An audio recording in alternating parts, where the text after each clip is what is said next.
Hi everyone, in this video I'd like to discuss how to write trig equations given specific parts.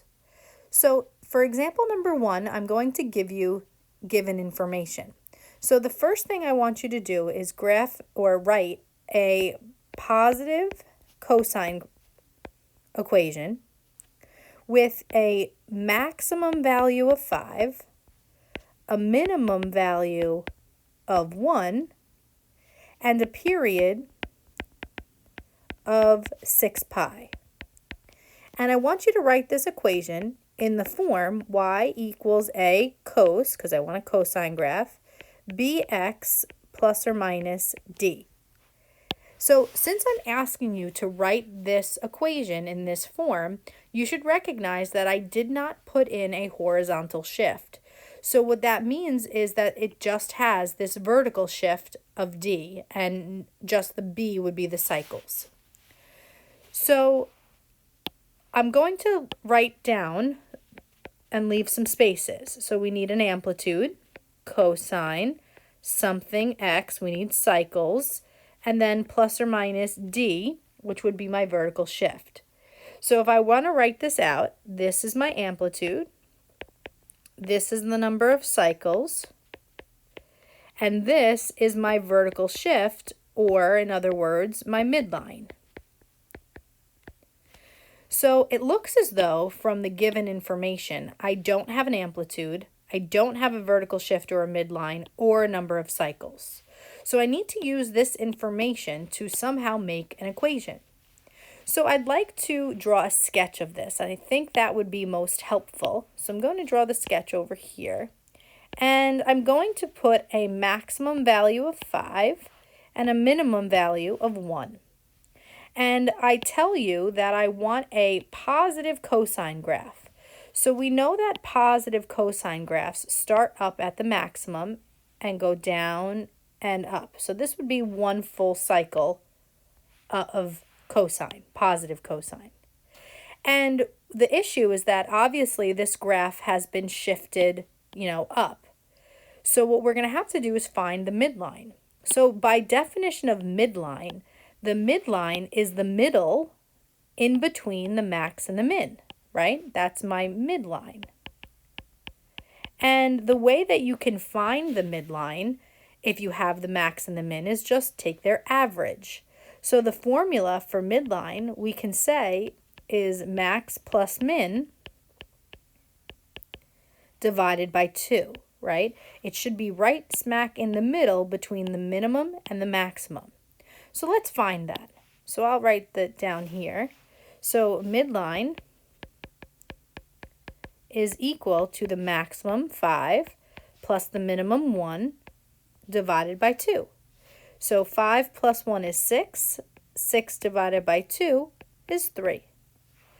So what that shows me is that this midline would be at the line y equals 3. So since I have my midline, I can go ahead and put it into here, which is my vertical shift. So we'll call that plus 3 for my midline. Now once I have my midline, I can find my amplitude. So if you remember, the amplitude is the distance from the maximum to the midline, right? That's my amplitude. Or from my midline to my minimum. That's my amplitude.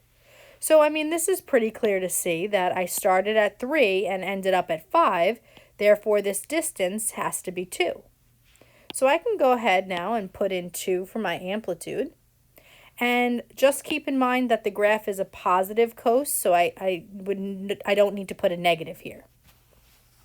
And then the last thing I would need to do is find the number of cycles. But I've already used the information about positive cos. I used the max, I used the min. So the only piece left that I have is period. So we need to remember that period is defined as 2 pi over b, where b is my number of cycles. So they tell us that period is 6 pi. So I can go ahead and put in 6 pi for my period.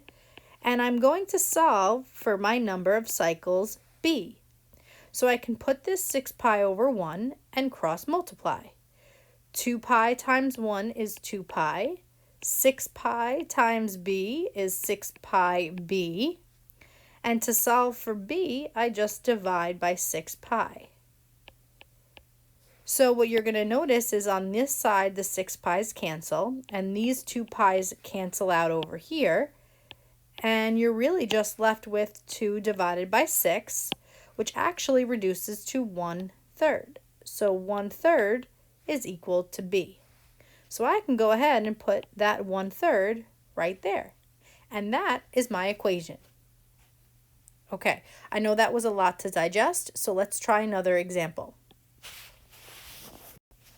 All right, so example number 2. The information that I'm giving you is that I'd like you to graph or write the equation of a negative sine curve with a maximum of 3, a minimum of -1, and a period this time of 10. Not 10 pi, but just 10. And again, I want it in the form y equals a sine bx plus or minus d. Again, no horizontal shift. So I'm going to leave some space for my amplitude, leave some space for my cycles, and leave some space for my vertical shift. So again, this is my amplitude, this is my number of cycles, and this is my vertical shift, or in other words, my midline. So we have to draw a sketch. So from my sketch, I have a maximum of 3 and a minimum of -1. And I want to graph a negative sine curve, but I need to know my midline first. So this one's actually not too bad. You could count it, or you could just use the formula that I showed you before. So the formula for midline is max plus min divided by 2. So the maximum value is 3 plus the minimum value, so plus -1, divided by 2. So 3 plus -1 is 2, and 2 divided by 2 is 1. So this value right here is where my midline will be. So we can label that midline. And since I'm asking you for a negative cosine curve, we know that our negative sine curve starts at the origin, or the new midline, and goes down, up, down, right? That's what a negative sine curve would look like. So we can go ahead and type in our midline, which is 1, and we can put it right here. So we'll call this +1.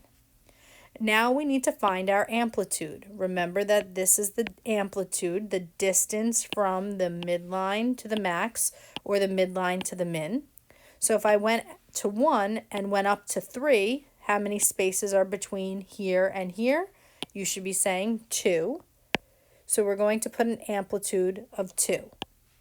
So we've used the max and the min to find the midline and the amplitude. We need to now incorporate this negative sine curve, so we're going to put a negative right in front. And then the last thing that we're going to do is find the number of cycles. But we only have this information left, which is period. So formula is period equals 2 pi over b, where b is the number of cycles. The information tells us that our period is 10, so we're going to go ahead and put period is 10. 2 pi over b, where b is the number of cycles. We want to find that. So I'm going to cross multiply. 2 pi times 1 is 2 pi. 10 times b is 10b. Divide by 10. And you should see that when I do 2 divided by 10, that reduces to 1/5. So our final answer is pi over 5. And if you want to put the 1, you can. That would be 1/5 pi. So we can go ahead and just put our cycles as pi over 5. And that's it. That's the final answer. Okay, that's it for today. If you have any questions, let us know. Or if not, have a good one.